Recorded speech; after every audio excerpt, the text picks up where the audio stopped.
So this is my friend Furlander and his sister Nika and Madison. Furlander lives in Haiti, and I met him while I was living there, and he lived down the street from me. Madison took a particular interest in Furlander when we met him at the feeding program that we hold, and his finger was really broken and gross, and she really wanted to help him. So we found out where he lived, and we went down there with popsicle sticks, alcohol swabs, and gauze, and ibuprofen, all things that you would expect to find in any typical American home. Just basic medical supplies. And when we got there, his mom had poured hot wax over his finger without cleaning it first, thinking that this would heal him, because this is what traditional voodoo culture had told her works. It doesn't work. It just traps bacteria in there, which allows it to fester and get more and more gross to the point that you don't even want to look at it anymore. So we told her that this is not how you do things, and her absolute lack of knowledge about just basic medical things like cleaning wounds just shocked me. And it brought me to realize that most third world countries probably respond like this.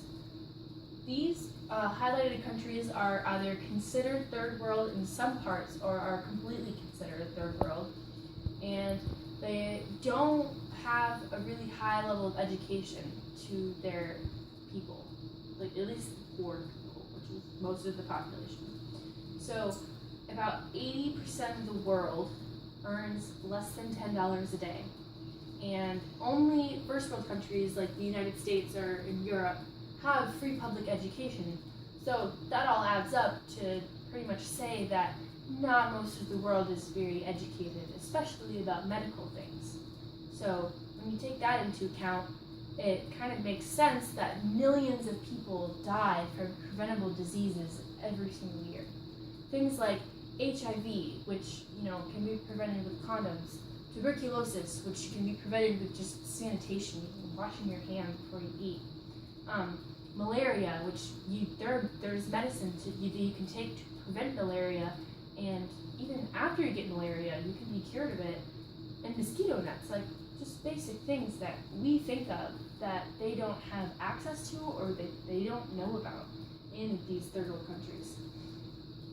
So, because of this, there's a need for us to step in. And even when we do, there are problems.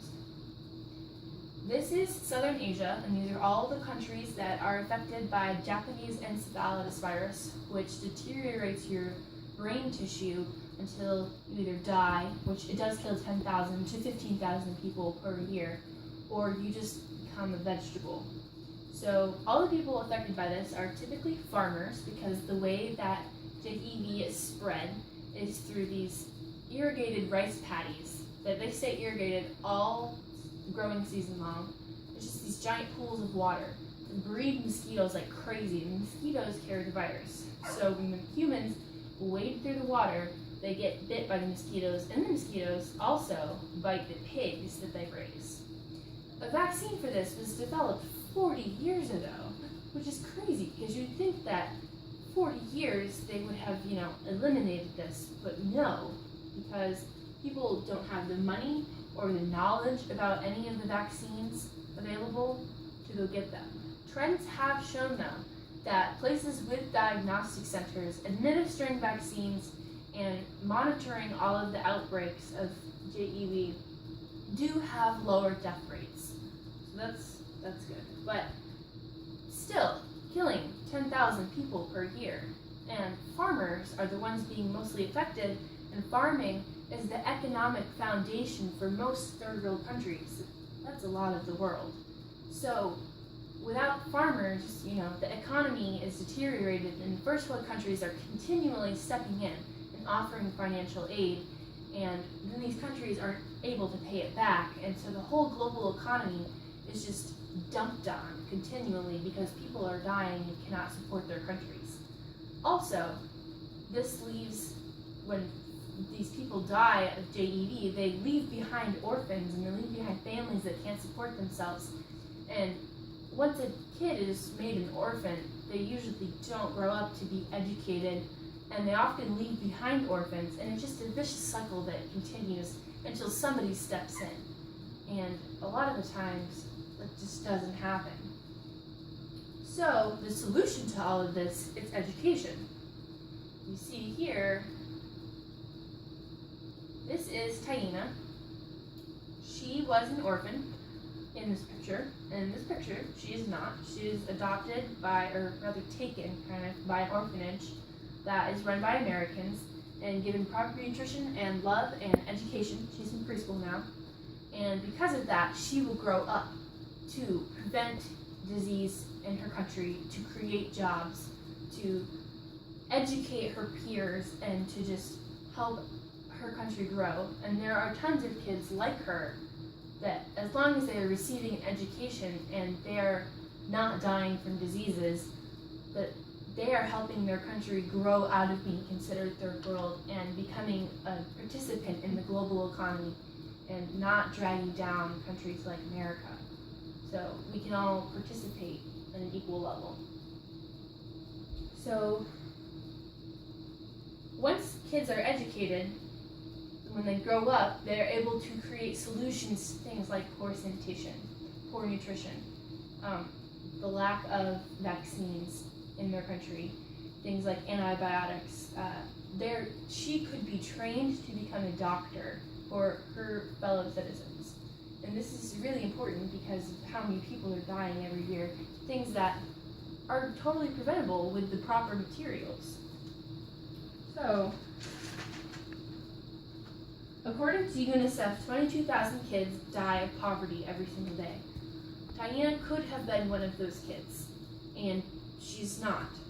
And about 18.7 million children, infants mostly, are not vaccinated currently. And the things that they are not vaccinated for could kill them until, all the way up until the point that they're adults. And after that, and they could have... Mom? We can cut that out, right? Just keep going. Okay. A lot of people are concerned that if you remove disease from the equation, that the population in a lot of these third world countries is going to just explode because there's going to be no checks. Like malaria kills millions of people a year, and if you remove that, what do you do with those millions of people that are alive now? But my solution to this problem is to empower the people. Once you educate them and you create jobs for them and you tell them that, the solutions to all of their problems, they're able to implement those solutions and do it themselves. And trends have shown that once a country is able to, progress economically and to be more focused on job creation and growth, they are less likely to have large amounts of children, and the population will decrease over time. So it's a very gradual change, which is the reason why we should approach this problem gradually. You can't just step in and completely vaccinate every single person for, JEV in Southern Asia and expect things to get better immediately. You also can't step in and, do everything for them. They have to do it themselves, or you're just becoming a crutch. So the key to all of this is truly empowering the citizens and educating them from a young age, because Taina, she has potential.